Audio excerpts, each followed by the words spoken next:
అసలు ఏ విషయాల్లో సిద్ధపడాలి, అసలు ఏం చేస్తే సిద్ధపడాలి? ఈ రోజున బాప్తిసం తీసుకుంటాను పాస్టర్ గారు, కానీ నాకు కుదిరినప్పుడే వస్తా. ఎక్కడికంట?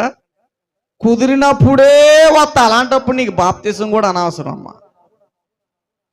నువ్వు తీసుకున్నా దేవుడితో పాటు నువ్వు వెళ్ళలేవు. నువ్వు కాకపోతే కోటి చర్చలు ఉన్నాయి. ఎవరు కాకపోతే?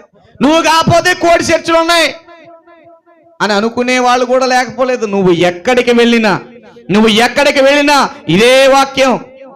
నువ్వు ఎక్కడికి వెళ్ళినా ఈ దేవుడు నీతో మాట్లాడతాడు. నువ్వు ఎక్కడికి వెళ్ళినా నువ్వు సిద్ధపడకపోతే నువ్వు తప్పకుండా విడవబడతావు అనే వాస్తవం ఈ రోజున మనమందరము కూడా జాగ్రత్తగా మన బుర్రలో పెట్టుకోవాల్సిన అవసరం ఉంది. దేవునికి స్తోత్రం కలుగునుగా. హల్లెలూయా. ఏం చేయాలంట? ఎందుకు సిద్ధపడాలి? ఎలా